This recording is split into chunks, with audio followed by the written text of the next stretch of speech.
Welcome out to a brand new episode of It's All Been Done Radio Hour. This week we have a Meet the Creator episode, not Meet the Cast. We've already met all of our regular troupe members, though we'll have some additional troupe interviews and behind the scenes stuff coming up. But this week, cast member Katie Boissoneault conducts the interview and sits down with me, Jerome Wetzel, who usually does the interview. I hope you enjoy it.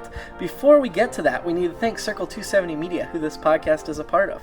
We need to thank Chris Allen, who edits this podcast for us. We really appreciate that. And we need to thank our parent network, IABD Presents. It's got podcast, written work, video series, and more. All kinds of great content coming out of Central Ohio just for you. One of the things you can check out on there are Jerome's TV reviews. That's right, Jerome Wetzel, when he's not writing It's All Been Done Radio Hour, also reviews television. I've been doing it for almost a decade. I'm the chief television critic for Seat42f.com and a contributor to Blog Critics Magazine. So if you go to IABDpresents.com and go under reviews, you'll see links to all of my television reviews. Now please enjoy this It's All Been Done Radio Hour, Meet the Creator. Hi everyone, I'm Katie Boissoneault, one of the original cast members, and today I'm going to be interviewing the creator of the show, Jerome Wetzel. Hello. So what inspired you originally to create this series? Thrilling Adventure Hour. It was a program out of Los Angeles. I discovered but the time I found out about them, they'd been going for 9.5 years. Binged through like 200 episodes of the podcast. They didn't start podcasting until about 5 years into their run. So the first 5 years are just lost to time. Although I guess they redid a bunch of their episodes in the second half of the run. However, as I binged through them, I quickly found out that they were coming to an end after 10 years. So I was really disappointed, and I was like, what am I going to listen to when I finish binging it? I thought, well, who else is doing this type of show? And I start looking around and Googling, and nobody else is doing that type of show. I don't feel I have the talent or the know-how of they did theirs very much in the old-timey style. I feel like you got to internalize that style, and I don't have enough knowledge. So I said, well, I'm going to steal their format, but we'll do our own types of characters that are more in line with the stuff I write or the stuff I'm interested in. So where do you get your inspiration to write each individual show? I mean, it depends on each individual segment. Universe Journey was probably the first one that I really wanted to do because I've been a Star Trek fan forever. I've written Star Trek parody in the past. Like in middle school, I wrote a bunch of Star Trek parody I put online. There was a website called the United Federation of Kids, which I'm sure is defunct now, but I was an active member and I ran their comedy portion of their site. And so, Star Trek being near and dear to me, I had the action figures, I made up my own stories with the action figures, I wanted to do something in that vein, but I also didn't want to just do straight Star Trek parody. I mean, the point of the show was to do something original and innovative and different, and so I thought, well, if I start with the framework of Star Trek, but build our own characters and story, poking fun at some of the things they did wrong, because as much as I love them, there are certainly tropes. Sure. Then we could do some good story with that, and that one's the one I've got years worth of story left to tell for sure. Whereas, Porn Star Detectives, there's a Saturday Night Live sketch with porn stars selling doorbells and things. I don't know if you've seen it. No, I don't think so. Oh, it's ridiculous. They mispronounce everything, and it's just... It was a reoccurring bit for a while. They did it, 4 or 5 times, and I thought it was really funny, and I was like, well, what if we make 2 characters like that do some type of mystery segment. I read a bunch of Sherlock Holmes to try to get inspiration, and it never really did anything. It didn't really fit with what we were doing. They're not good enough detectives for that. Dale Kravitz, we wrote just for Nathan. I was like, I'll just write around him. It'll be fun. Scary Dead, the idea was to do, in zombie movies, people survive way too long. So I was like, well, we'll have a totally different cast every single episode, which obviously is not the direction we went with it. And then Top Notch, we got to the end of... Originally, we were doing 5 segments, and I was looking at the cast, and I said, first of all, I did want to do a superhero, because that's kind of... obviously, superheroes are very popular right now, but I also wanted to do my own take on kind of the Adam West-style campy superhero of yesterday, not what's going on today. Also, looking at the cast for the first couple segments, I'm like, we need a really strong female-led to balance. If we're going to do porn stars, we need to have some competent, intelligent females as well. Sure, yeah. Do you have a favorite sketch to write for? Or if you don't, what's your favorite part about writing each one? Well, Universe Journey is my favorite one. Mm-hmm. I don't think that's a secret to anybody in the cast, unfortunately.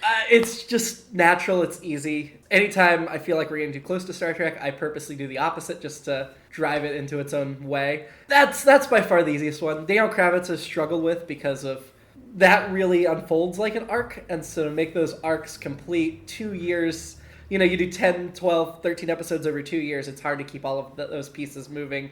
And especially with our show, we want people to be able to just come in and see a show and jump in and not have to worry about everything else that's come before. So I know for Volume 3 of Daniel Kravitz, which will be the next volume, where I actually finished writing Volume 2, we're going to do it a little differently, where there's a lot more planning ahead. Honestly, though, the hardest sketch for me was Porn Star Detectives. I never did figure out how to write it well. It kind of flowed for a while when Sims and Graves were in there, and then it got hard again when they left. So do you have any characters or like specific episodes that you're really proud of? Yeah, I mean, I'm bad with the recency bias thing, whereas more recent episodes are ones I tend to really stick in my head. I mean, there's certainly episodes in the past that I've been proud of as well.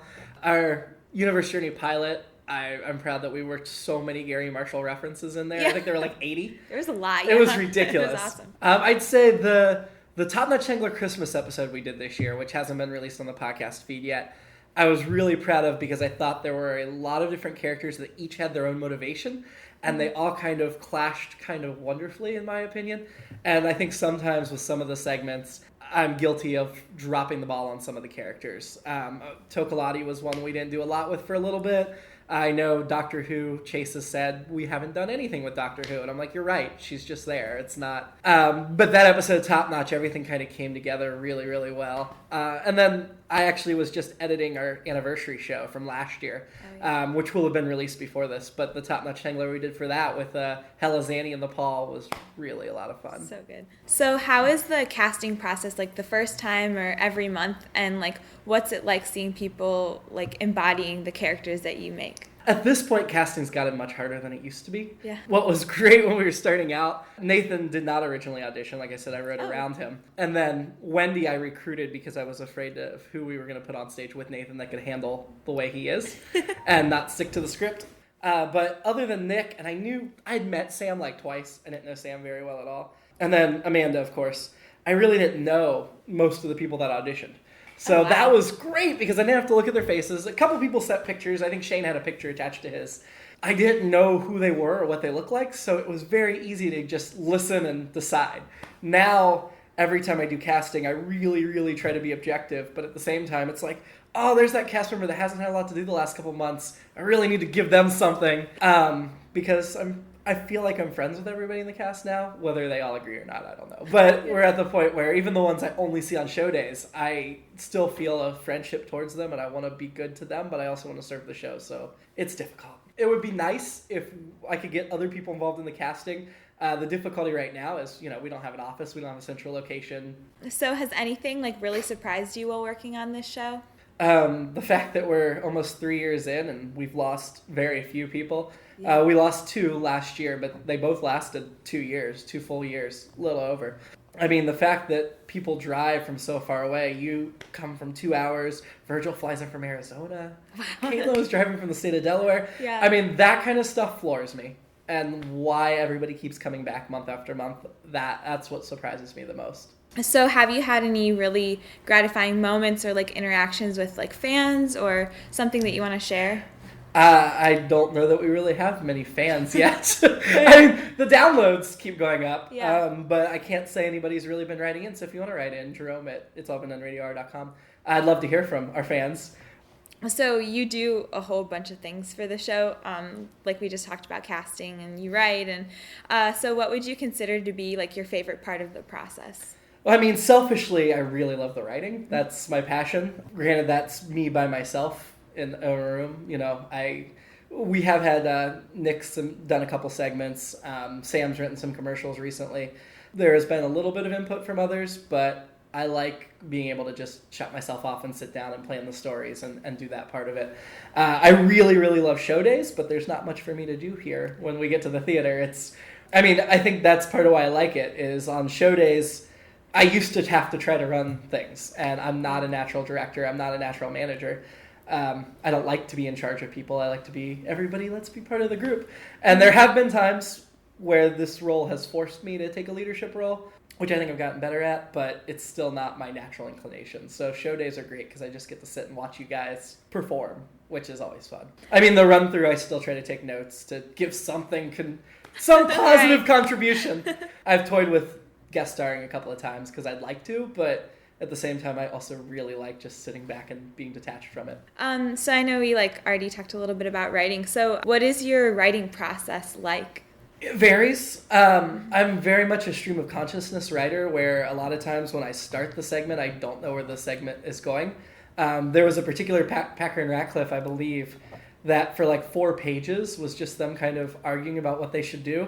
And I think I admitted to Chase and Dallas, as we were running through the rehearsal, I was like, yeah, this was me arguing with myself on what this sketch should be. This wasn't me serving your characters so much as I didn't know what to do with it. And I really liked the back and forth, so I left it in. It's rare I'll scrap a whole sketch. I like to edit, but I tend to tweak or make it longer rather than take things out. Mm-hmm. But there are certain things that need to be planned in advance. Like I said, with Daniel Kravitz, I really want to plan in advance.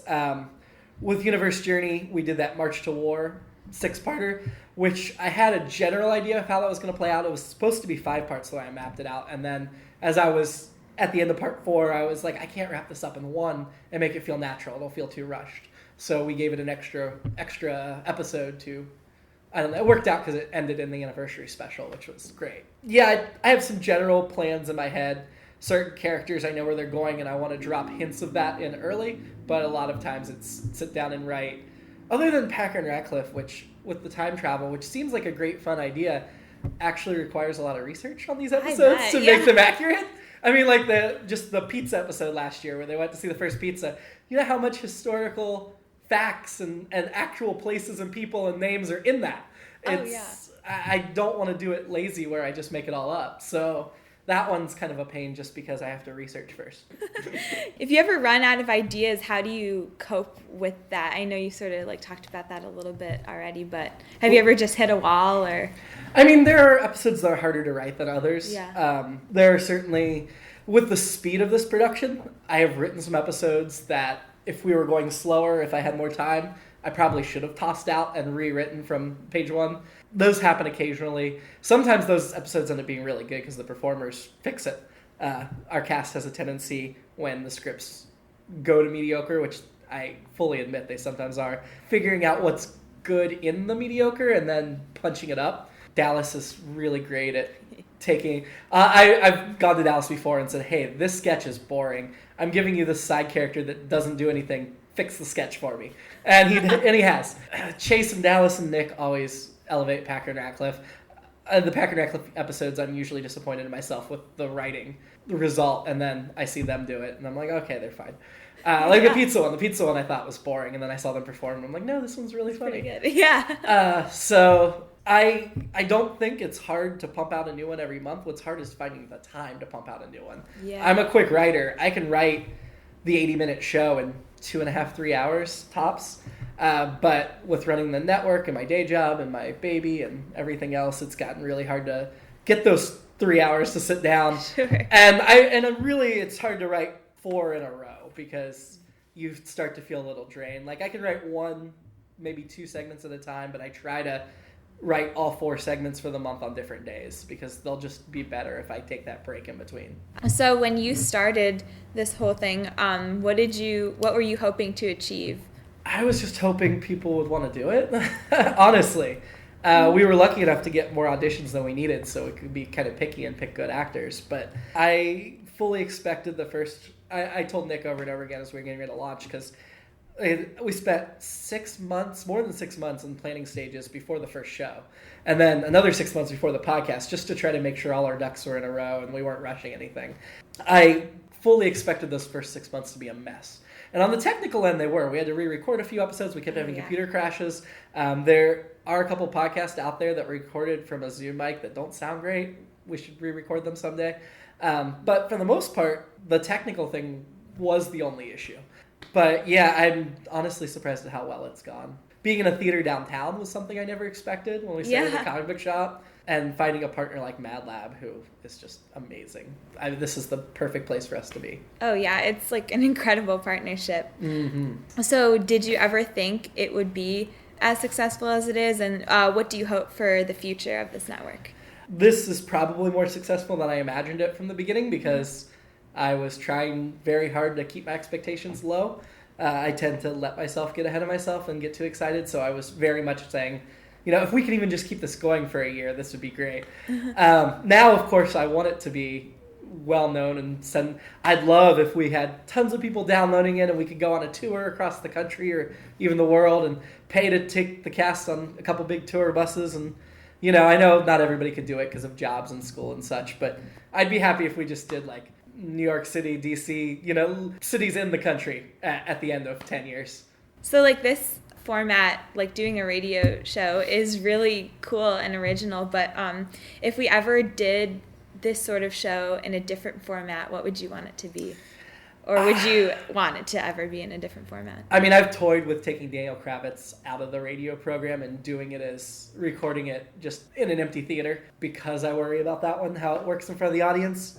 When I write comedy, I like comedy, but and the other writing I've done over the last few years tends to be pretty dark drama, I guess, to balance this out. So it would be nice to do, and Chase is always telling me we need to do 2 of these shows a month, 1 comedy, 1 drama, which, time would be a major issue. Yeah, if we had actual offices and stuff, I think we'd find a way to make it happen. Okay, so I know you just mentioned maybe guest starring at some point in the show. So if you did do that, what would be your dream role or dream sketch to be in? The one guest star part I always kind of reserved for myself. I have toyed with the idea of playing the high priest of Meow Meow's people.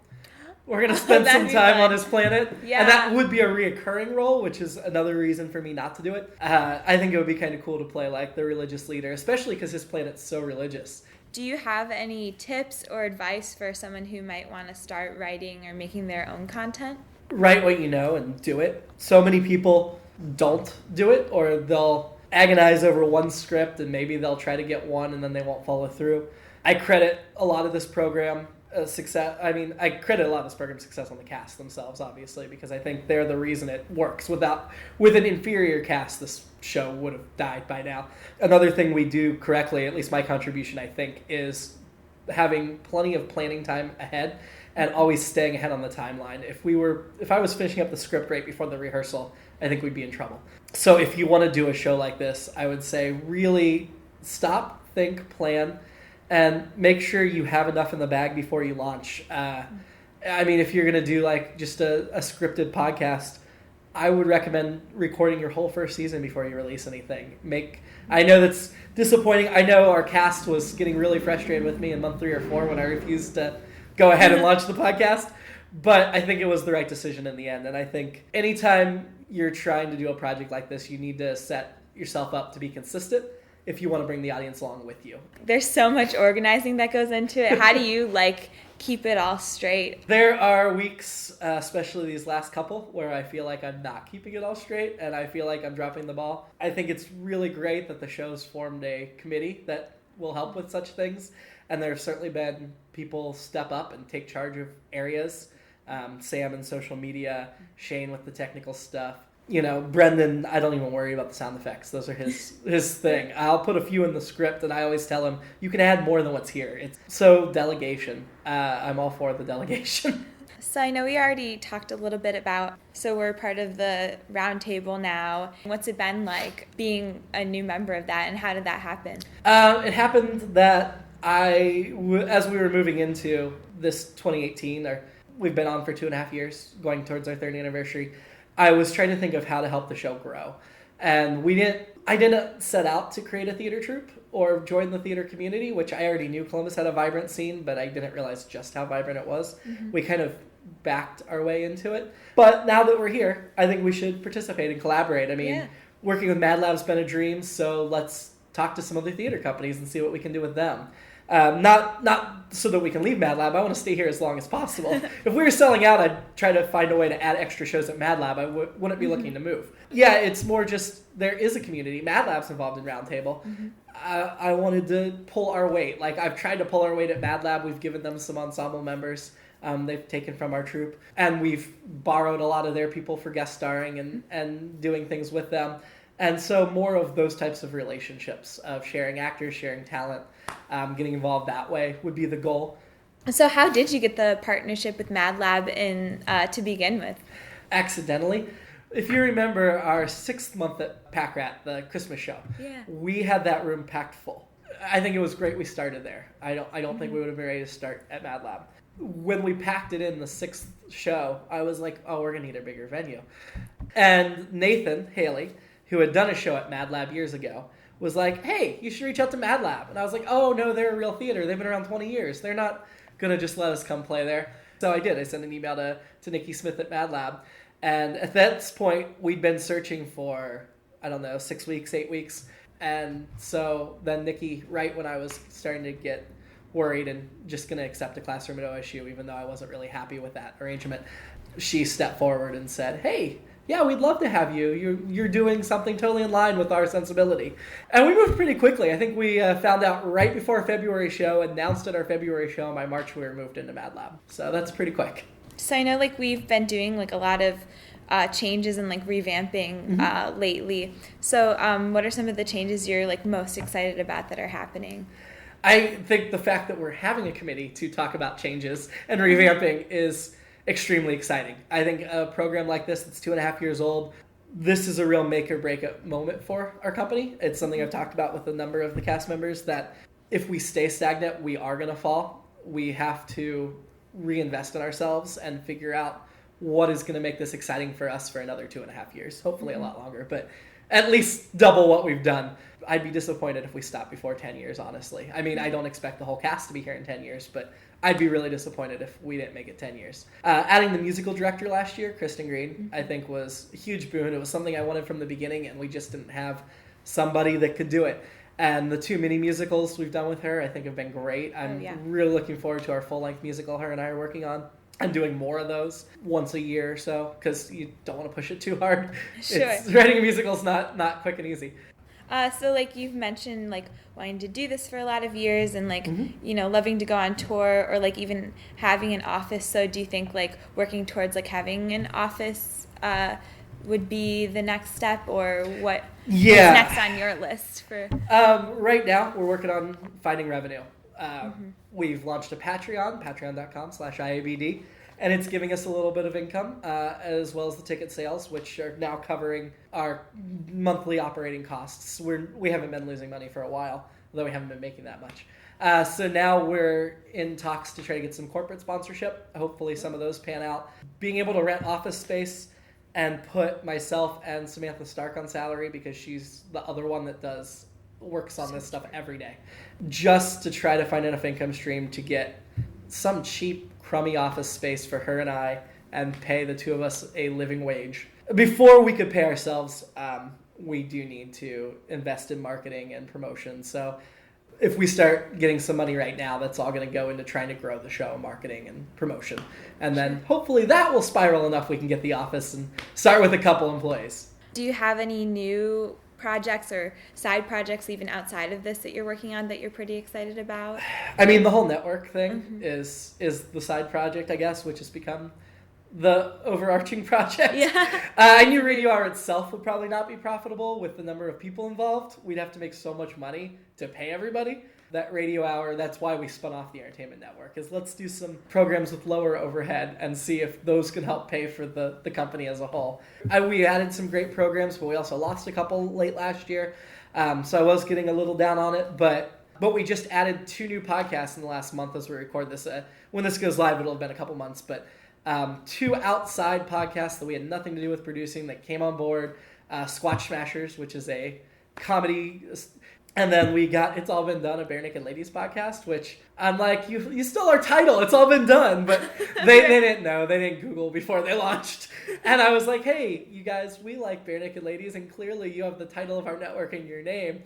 You should just come join us. And I obviously listened to their podcast first. I didn't want to invite them without making sure they were a good fit. But I dig the hell out of their podcast. It's really good. So I reached out to them, and thankfully they're like, yeah, we'll come on board. No problem.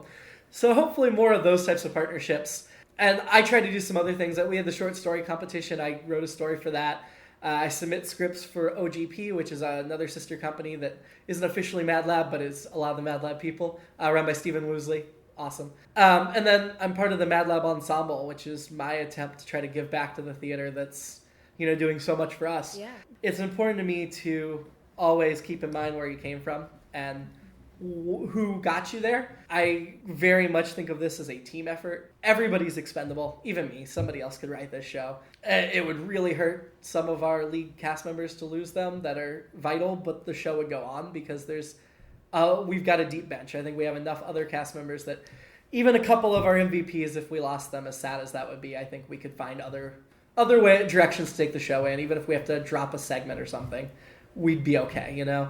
It was a thrill for me that one of our guest stars in year 2 was my high school and middle school drama choir teacher. Bringing her in, Miss Stephanie Awesome. Stevens, who played Glamorous Gal in the Top Notch Channel. Oh, yeah. Yeah, she was a large part of why I wanted to be a teacher, which I'm not now, but I went to school for it. And obviously, my love of theater, I can credit her a lot on that. So just putting her in the show and having her here was really thrilling for me, and being able to let the Top Notch Tangler say things to her that I would like to say to her, but I'm not just going to walk up to her and get all sappy. Do you have any favorite shows that haven't been done yet, or favorite movies that haven't been done yet that you might want to sometime in the future? Man. Yeah, I mean, I think the hardest thing for me right now is like this new segment we're going to do that I said was kind of like 30 Rock meets West Wing types thing, which it really isn't like either one of those, which is good in my opinion. I think what's hard sometimes is coming up with something that's completely not something else. Mm-hmm. Mystery Dream Team, I wanted to do it my own way, but yeah, there's some Scooby-Doo parallels that people were quick to point out. I mean, we don't have a dog. Nobody's stoned. It's, well, actually, one character is stoned, but... Never mind. It's admit fully that it's all been done. That's why our name is what it is. It's kind of a cop-out so we can get away with some of this. But I really would like to develop something that isn't like any other show. And that is where it's hard, because everything you can think of, it's all in relation to other stuff. Sure. You know? So that would be my dream, is to really create a truly unique segment, which is not something I've thought of entirely yet. Well, I know what's going on with Universe Journey. I know what's going on with Top Notch Shangler. I know what I want to do with Daniel Kravitz. And then you don't spend the time trying to think of what else should we be doing. Yeah. Which I think it's, again, important for our show to go on a while. It's important to keep having something fresh. So we were talking about Packer and Ratcliffe a lot, and how that stemmed out of a commercial, and I don't think we've talked about the little commercials in between as much. What made you decide to put those in the show? So Thrilling Adventure Hour did have commercials. They were fake, fictional commercials like ours. They didn't release a lot of theirs. They mainly released just the big segments. Okay. They released a handful of the commercials. Packer and Ratcliffe, obviously, besides just trying to be like Nick and I, fast talking, whatever, was designed to give something back to Pack Rat Comics, our original host site. And they're well aware that we've kept those characters going after we left them. Another reason I want those characters to stay in the show forever is that we're always paying back that where we started. Mm-hmm. And I think with MATLAB, we've done it a little subtler, but the fact that Ratcliffe hates Stephen Woosley and loves Dickie Smith, and they know MATLAB Theater, and then we work it in that way. And as we're trying to do these corporate sponsorships, that's certainly something we can offer that other shows can't, that we will do a commercial right in the middle of our show with characters, and it'll be part of the experience, but it'll also be a real commercial for a real product. I think that we'd like to do some of those. So hopefully, if you're listening and you'd like to sponsor us as a corporate sponsor, that commercial ends up in the live show and the podcast indefinitely. So I think it's a pretty good deal and a natural way to work a commercial in without making it let's stop and send you to audibletrial.com/ you know what I mean? Where do you get ideas for the other segments like Cowboy Joe or something like that? The commercials? Those... Any little thing? I don't know. I just thought it would be fun to have a cowboy. And I certainly never realized we were going to make him a serial killer that was executed in the electric chair 6 episodes in. That was a surprise to me. We kind of hinted that he might not be what he seems in a couple of early episodes, but that wasn't because I knew he was a serial killer. That just kind of came naturally, I guess. And then Pirate Jack, which we're doing right now, is very much like, I miss Cowboy Joe, but we killed him. And we've already done a ghost episode where his ghost came back, commercial. We've already done a lost episode we found in a drawer that was not lost at all. It was brand new written. So I feel like we're stretching it to bring Cowboy Joe back a bunch more. So that's why I add Pirate Jack. And now I'm like, well, we've done Pirate Jack for 4 or 5 episodes. What other cool career, in quotation marks, would a little boy want to be? Sure. So I think we've got it's good. I like those, that they're selling the IABD products, which is very self-referential, and they're not real products. But I like having that continuation of that fantasy type character that isn't a real person, but is a real person. The way we write them is somehow a real person. But yeah, some of the commercials just random crap that I'm like, I've got this actor, they're not doing much this month. What can I give them? Throw them in. Yeah, Yoey playing Trent Tushner, which I don't think's on the podcast yet, was very much a result of that Yoey didn't have much to do. His main role is Chris at the Green. Daniel Kravitz isn't in every month. Mm-hmm. And so I decided to do a very tongue-in-cheek, like, he's Trent Tushner, the star of the show, which he's not really.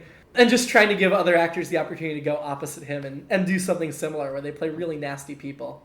They're the actors of It's All Been Done Radio Hour. Right. I think people get the joke. If I thought anybody believed our actors were douchey, I would stop writing those. Oh, sure.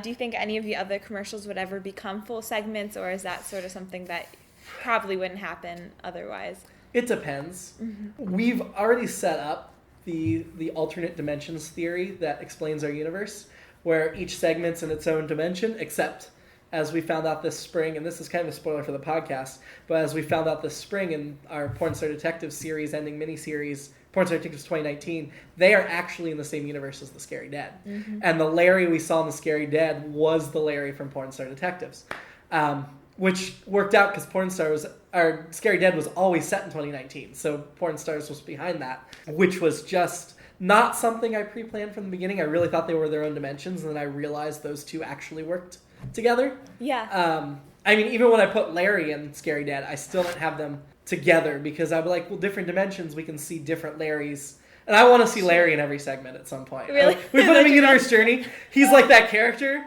that I want him to show up everywhere. Even though we killed him in the Scary Dad, so we know what happened to Porn Star's Larry. Georgie exists between dimensions. If you've noticed, she's interviewed a character from Daniel Kravitz. She's interviewed a character from Top Notch Tangler. Yeah. And then she's interviewed a lot of characters that haven't been in any of our segments. And so my idea for her is she's kind of this interdimensional talk show where she can nab people from whatever dimension she wants to interview. Now, I don't know that I could write a consistent 20 minutes on Georgie Schlott, but sure. A one-off special where we delve into that kind of stuff would be interesting. And I do think that when we eventually bring the series to an end, I want some way to tie them all together. And Packer and Ratcliffe and Georgie Schlott give me conveniences that we can use. Oh, sure. Similar to how we did, it's been on the podcast feed for a while, the villain that was in Top Notch and Universe Journey, that with the Packer and Ratcliffe in the middle where they time traveled and shifted dimensions, explained how we brought Nathan Chestnut from one dimension and time period to another. I don't want to overdo those things, but I think that's certainly in the framework of our world that while it's multiple worlds, it's also one big world. Do you think, like, I know you said you wanted Larry to be in everything. Yeah. So would he interact with, like, say, Meow Meow or... Well, we already saw Larry in Universe Journey. Oh, that's true. And we kept him away from Meow Meow because I really hate using the same actor twice in the same segment. We've done it a couple times. Sam played Nan and Pootie in an episode of Daniel Kravitz. 2 reoccurring characters created at different times that we ended up needing in the same episode. But we already had Larry in Universe Journey. How the Larry in that dimension got to the future and the North Pole with Santa Claus, I feel like that could be some flashback story at some point. Yeah, right. Yeah, I want to see Larry pop up in Top Notch Tangler. I want to see what else. I mean, any other segment eventually. It's nice that the 2 segments that are ending, we already had plenty of Larry in both of them. It's not too late for him to be in everything. So you mentioned that you went to school for being a teacher, you yes. said? And so how did you, what was your path to here, basically? How did you get into, that could take a whole episode in Backwards? itself, I'm sure. Accidentally. I've been writing since elementary school. I've written tons of short little stories and wrote a couple novels in college. They're not good. Don't check. I want to rewrite them because I think the story's good, but I reread the first one a couple years ago. It's bad.